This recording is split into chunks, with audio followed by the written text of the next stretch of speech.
Scroll through YouTube or listen to many current podcasts, and you'll often hear meditation described in a very specific way, that is, as a kind of tool, a superpower, a life hack to lower cortisol, boost focus, and upgrade your brain. And to be fair, it can have these effects, but if we view Buddhist meditation only as a hack for productivity or stress relief, we're missing a deeper point. It's kind of like owning a sailboat but keeping it in the neighborhood pool. Yes, it'll float just fine in the water and it'll even move around a bit in that pool, but you're missing out on what it was really designed for. Today we'll explore the tension between the modern biohacking view of meditation and the original early Buddhist path, at least so far as we can reconstruct it. We'll ask, can you extract the technique from the ethics? And is the science measuring the point of practice or just some of its interesting side effects? Modern science is often the authority we look to for reasons to meditate.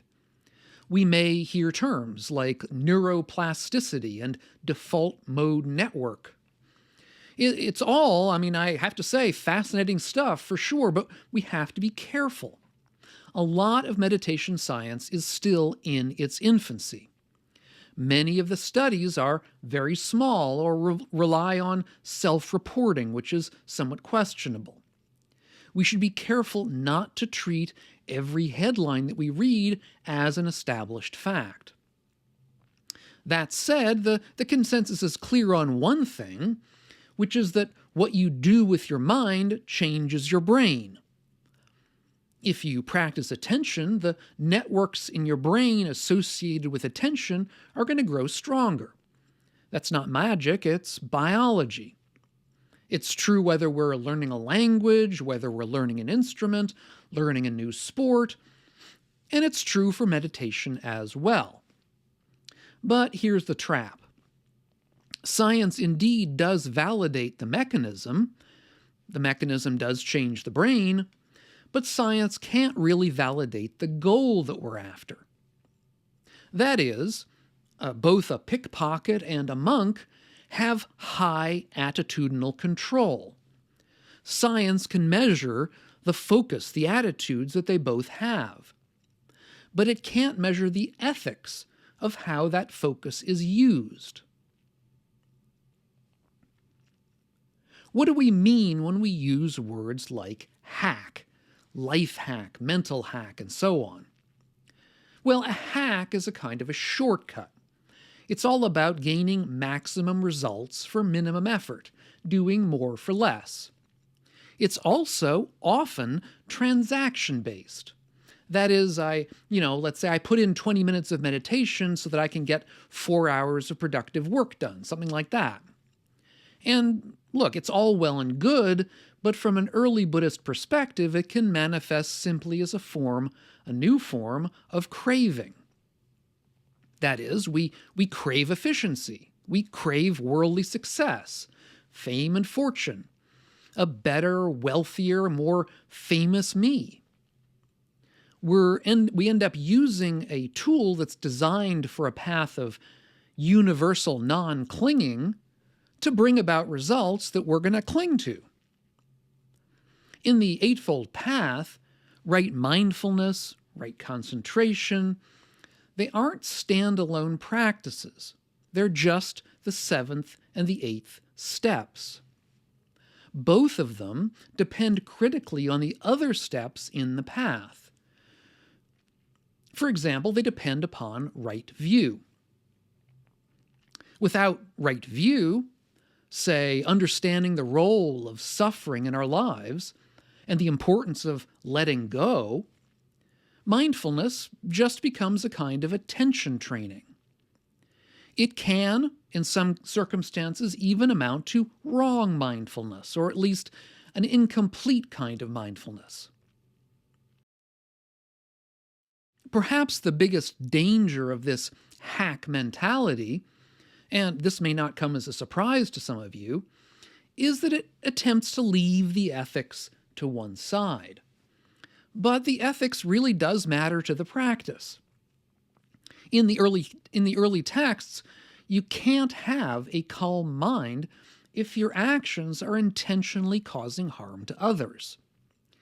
If you lie to your boss and cheat your customers, or spend your days lifting out other people's wallets, your mind is likely to be agitated with worries or with remorse.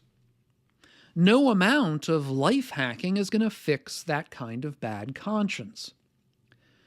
Now, the Buddha did not teach ethics just to sound like a good guy. He taught it because it's one of the key prerequisites for mental concentration or unification, what's known in Buddhism as samadhi. In one early sutta, for example, the Buddha's close attendant, Ananda, asked him what the point is of behaving ethically. And the Buddha answered, "The purpose and benefit of skillful ethics is not having regrets." And then Ananda followed up and asked, what's the point of not having regrets? The Buddha said that joy is the point of not having regrets. And there continued a series of questions from Ananda to the Buddha that led to a chain, we might say, of causal conditioning that went through mental concentration or unification, that is, samadhi, eventually to enlightenment itself. The point here is that the whole edifice of practice perches on top of skillful ethics. Without it, the whole thing collapses. Trying to meditate properly without ethics is sort of like trying to raise up a roof without walls, or at least that's the standpoint of early Buddhist practice. In truth, what we have here are two different understandings of the proper goal of practice. Seeing meditation as a kind of a life hack understands practice as enabling personal optimization, aiming to make samsara more comfortable for us, managing stress so that we can stay on that hamster wheel for longer.